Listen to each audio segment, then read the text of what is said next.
Yes, the original is in the Israel Museum, but this stone that was discovered by archaeologists in the theater, but it was used in a theater in secondary use. Someone sometime later used it as a seat in the theater.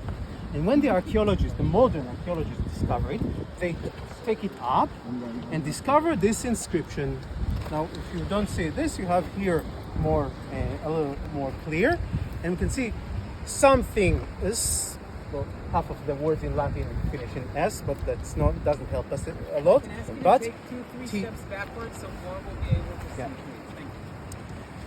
see. Tiberium. Tiberium is the place named after Tiberius.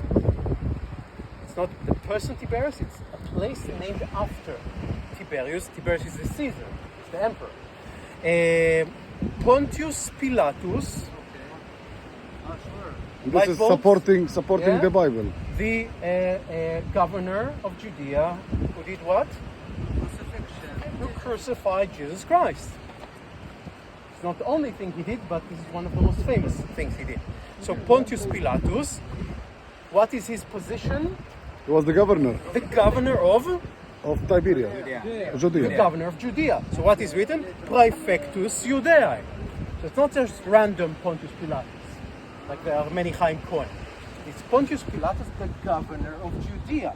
So Pontius Pilatus, Praefectus Judea, the governor of Judah, and just like Roman villas that are copy-paste of one another, also Roman inscriptions are copy-paste of one another. So I can tell you, even though we have only one letter here, I can tell you the word here is fekit, built or constructed. So if we translate it to English, Pontius Pilate, the governor of Judea, built the place named after Tiberius. So this was kind of part of an inscription that was in some structure. We don't know which structure, maybe a temple, maybe a statue, we don't know. But some place that Pontius Pilate built and dedicated it to the emperor of his time, Tiberius. And some after that place, named after Tiberius, stopped being used. We don't know where, we don't know when. Someone else took this stone, took this place apart, and used the stones for other things. This was taken to be used as a seat in the theater. So, this is the technical thing. But why is this thing so interesting? Why makes this random spot so popular? And that's because Pontius Pilate is, of course, mentioned in the New Testament. So for Christians who grew up with the stories about Pontius Pilate, who have the image of this person and what he did and have feelings related to him, and suddenly to see a person, a figure from the Holy Scriptures that appears in archaeology, that appears in stone, that is something very exciting. It's not we know Pilate from other sources. It's like not an evidence. Exactly, but I'm saying that it's supporting not that we need the Bible only this evidence in order to know he existed. We know he existed from other resources as well. But this is in stone. This I can touch. This I can take a picture with. Exactly, it's from his time. It's from the same time. It's dedicated to him and it mentions him. So whenever we see biblical figures come to life, figures that are present here, it's something very exciting. So let's use this opportunity to say, who are, you still didn't study Christianity, right? Yes, you studied, or yes, you didn't? No, we didn't. No, you didn't. Yes, you didn't. So, so from your knowledge, I assume we have Christians here. Who are the two other important figures in Christianity that have been in Caesarea? Saint Peter and Cornelius. One of them is Saint Peter, Petrus, the prince of the apostles, one of the successor or the replacement of Jesus Christ after the crucifixion. Peter came here to Caesarea in order to convert the Roman centurion, the Roman Gentiles. Roman general, preach and convert him. And Cornelius, the Roman centurion, Roman general, was living in Caesarea. Why is a Roman general here? Because this is the Roman capital. So the Roman general sits here. So Peter comes to Caesarea in order to speak with Cornelius and convert him to this new religion of Jesus. And Cornelius is the first Gentile converted to Christianity. What's the name? Cornelius. Cornelius.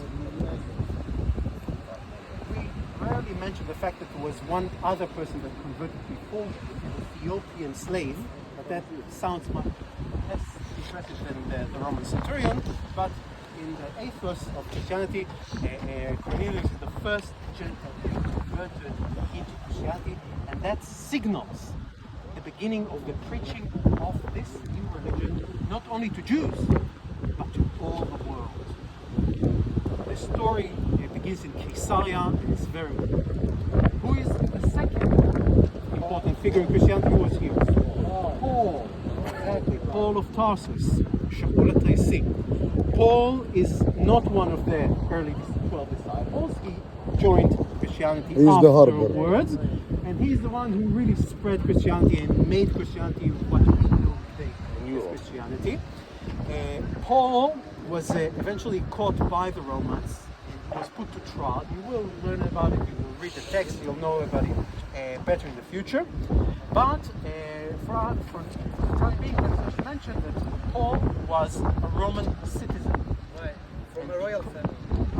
Not royal, but citizen. He had citizenship. And because he's a citizen of the Roman Empire, when he is caught and put on trial, he has the right to be tried not in front of some low-level governor, but in front of the emperor. And he appeals to use this right and to be sent to Rome.